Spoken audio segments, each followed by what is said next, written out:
That's very admirable, but I think for some people it represents bonding of the community. And well, you could have concerts and lectures and book clubs. But I think when they get together and they talk about all the values that Jesus proposed, if Jesus is the higher power, it gives them this sort of, again, moral scaffolding. In this video, we have Joe Rogan and leading atheist Richard Dawkins having a conversation about if Jesus was a real person, also about the indoctrination of Christians. Let's listen to it together, and I'm going to share my thoughts at the end, so you want to stick around for that. Let's go. Yes. Live their life. Yes. Well, Jesus would probably on the whole provide a fairly good moral scaffolding. Not totally, but right. He was ahead of his time anyway. So you do think he was a real person? Most of the scholars I've talked to say he probably was. The evidence is not great, of course, but I think I don't think it's that big a deal, actually, because a wandering preacher called Yeshua or Yehoshua would not be surprising. I mean, it's a common name, right. And there are plenty of wandering preachers. What would be very surprising would be if he raised Lazarus from the dead and walked on water and turned water into wine. And that, of course, did not happen. Well, why couldn't people just drink water either? Why did they have to drink wine? He's trying to get people drunk? Like, what's that all about? Well, that's a separate question. But I think the point I'm making is that it's a very big difference to say, did he exist? And maybe he did, maybe he didn't. Who cares, really? Or that's very different from saying that a miracle worker who really did do miracles rather than conjuring tricks existed. Yes. What was you said that you wrote this, it's a beginner's guide, Outgrowing God. Well, it's for young people. I originally wanted to write a book for young children, and publishers didn't want to do that. So they kept pushing the age range up, and so it stabilized at about 15. But I think 14, the first chapter has been read by one 10-year-old of my acquaintance. He loved it. And I think, but really I'm hoping it'll be read by people of all ages. There's one thing that does happen to some people that are indoctrinated very young, that the experience is so negative to them that they rebel.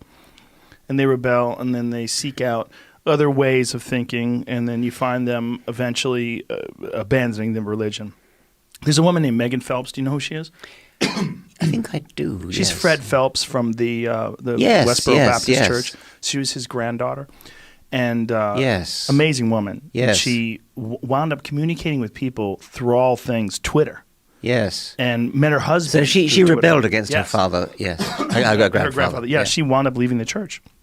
And wound up realizing that she was trapped in some sort of a Christian cult, and a very hateful one. Yes. They're the God hates fags people. Exactly, right? I know.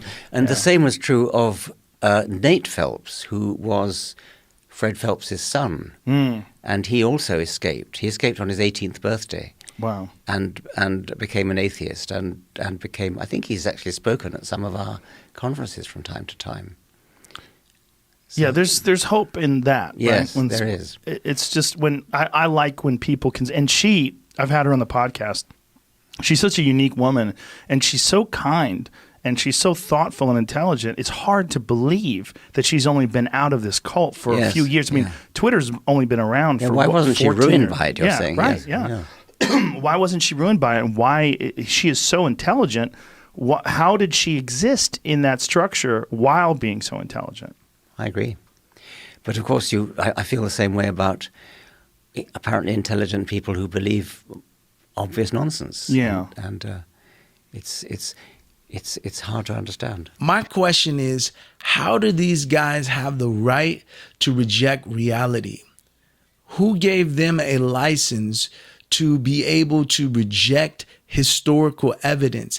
Historically, there has been a consensus that Jesus Christ was actually a person that lived, and not only that, but also died. Now, I guess you can reject and argue the resurrection if you want, or some of the other miracles, but even that is choosing to live in an alternate reality, a fairy tale land. We're talking about the Jewish people. This is a civilization of people who were known to keep records and meticulously doing so. So much to the point that if you read through some of the Old Testament, we have books in the Bible where it's literally nothing but genealogies and them going on about different people's names and who birthed this person and who they related to. And now we fast forward to the New Testament. We're going to reject their records just because of the miracles. You know, just because a group of people get together and deny that something took place doesn't mean that their truth is really truth or that it didn't really happen. Furthermore, why do we as Christians need to prove to you what's true and what isn't? You prove to me that it didn't take place. You prove to me that the resurrection didn't happen. You prove to me that miracles didn't happen. Because when people have tried to do so, there are known people like Lee Strobel. He wrote a book about it called The Case for Christ, because he tried to disprove Jesus. He tried to disprove the resurrection. He was an atheist, but at the end of it, he ended up becoming a Christian because he could not disprove it. And regardless of what skeptics say, miracles are real. I'd be crazy to allow a skeptic to convince me that I didn't see somebody literally healed of lupus. I'm talking about a lady that I prayed for personally. She had been diagnosed with lupus for like 12 years. I prayed for her. She went back to the doctor. She came back. Doctors were blown away because she didn't have lupus anymore. How was that not a miracle? I'd be crazy if I let you convince me that God didn't shield me from close range bullets that were supposed to hit me and they didn't. These guys got some nerve, bro. Acting like Christians need to be pitied because we have faith in Jesus and because we go to church and we believe in the Bible. Dog, we don't need your pity. My faith has changed me for the better into a better person. And kids raised in church, they're not manipulated. They're not taken advantage of. Yeah, sure, some get rebellious and they want to go away, but it's because we have people like you and people with other worldly influences trying to persuade them that going the other way is better.